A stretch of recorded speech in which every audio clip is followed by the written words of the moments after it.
Welcome, Soulfully Her family. Today's topic is about the importance of self-love. This episode will be one of the most vulnerable episodes for me, and I pray my vulnerability ignites something in you. Whether it's a journey to self-love, a journey to healing, or simply just recognition of your worth. Let's talk. When I look back over my life and the things I've done and allowed to be done to me, I realized that in my 21, almost 22 years of living, I had completely abandoned myself. I no longer knew how to prioritize self or how to hold space for her. My emotions no longer mattered. My opinion was no longer worth hearing. My voice had been shut down, and I was completely at the service of others. My entire existence was about being what other people wanted me to be. My mission was pleasing everyone I came in contact with at the expense of myself. My personality was a mask. I had locked myself in a closet and threw away the key. I allowed others to abuse and use me in ways that I ultimately ruined my perception of self. I no longer knew myself, who I wanted to be, where I was going, or how I was going to get there. I know somebody here listening can relate. Have you ever found yourself feeling guilty for trying to choose yourself, believing that having needs made you to be too much, quieting yourself to keep peace with others? Yeah, me too. But here's what I learned. I didn't hate myself. I just kept leaving myself for other people. There will come a day in your self-love journey where you will be in a state of grief, not for someone else, but for you. You will begin to reminisce on old relationships, times where your standards were low, and times where you lived for validation. And I'm going to be 100% honest, it's going to hurt like hell. You will cry, you will scream, your heart will ache, and for most, you'll be disgusted. I know I was, and I still am. But this stage is necessary. In order to grieve, there has to be loss. And most times, even unhealthy versions of ourselves can feel comforting because they're familiar.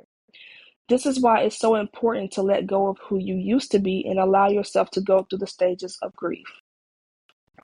First, you'll be in denial/disbelief. You'll pretend you're okay, that you're not unhappy, and it will cause you to stay in unhealthy cycles.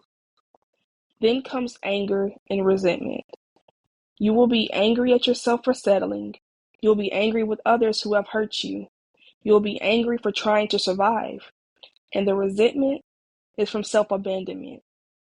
A lot of anger comes from realizing how long you ignored your own pain. Once you pass through anger, you come to bargaining. This stage feels like you're torn in two because you want to hold on to the old while walking into the new. This can look like trying to keep old relationships while evolving or revisiting unhealthy situations, hoping for different outcomes. Bargaining looks like you trying to carry old versions of yourself into new seasons. Once you finally decide to walk away, depression will slither its way in. This stage is one of the hardest to endure. Loneliness will start to seep in once you realize you can't take everyone with you. You will begin to feel disconnected from everything around you, almost like you're out of place. Sometimes you may even feel empty. And the one question I asked myself was, who was I without the pain I identified with? And now I need you to ask yourself the same question. And lastly, we come to acceptance. Acceptance is not about being fully healed or perfect. Acceptance is about release, releasing the shame and guilt. You come to an understanding with self. You begin to hold space for yourself and feel compassion for yourself. Acceptance looks like realizing that every version of you was trying to survive with what you knew at the time. Some days I still revisit certain stages. Some days I miss versions of myself I know I outgrew. Healing hasn't been linear for me at all, and I don't think healing means becoming an entirely different person. I think it means learning how to hold every version of yourself with compassion, even the ones that struggle to survive. After all that grief, this is what I'm learning about how to actually love myself. 1, inconsistency is normal. I used to think self-love meant always feeling good about myself. Now I think it means not abandoning myself when I don't. It's ridding yourself of the negative self-talk. It's about still holding space for your thoughts, opinions, and feelings in uncomfortable spaces. It's about not feeling unworthy on a bad day. Self-love isn't about fixing insecurity. Maybe it's about learning how to coexist with it without turning on yourself. Number 2, self-love is about how I talk to myself when no one is around. It's learning how to lead yourself with patience instead of pressure. Learning to limit the negative self-talk and replacing them with affirmations. I began to ask myself, would I say this to someone I love? 3, self-love is about having boundaries even though they might hurt at first. This can look like learning to say no, choosing yourself over others, not pouring from an empty cup, and disconnecting when necessary. This is about standing 10 toes down about your respect and worth. 4, self-love is rest without guilt. This is knowing when to stop putting so much into the world and start pouring into yourself. Rest can look like self-care day, a nap, a trip, a shower, or simply just taking deep breaths. It's about not pushing yourself to exhaustion. I'm learning that I don't have to prove I'm exhausted to deserve rest. 5, self-love is staying with self.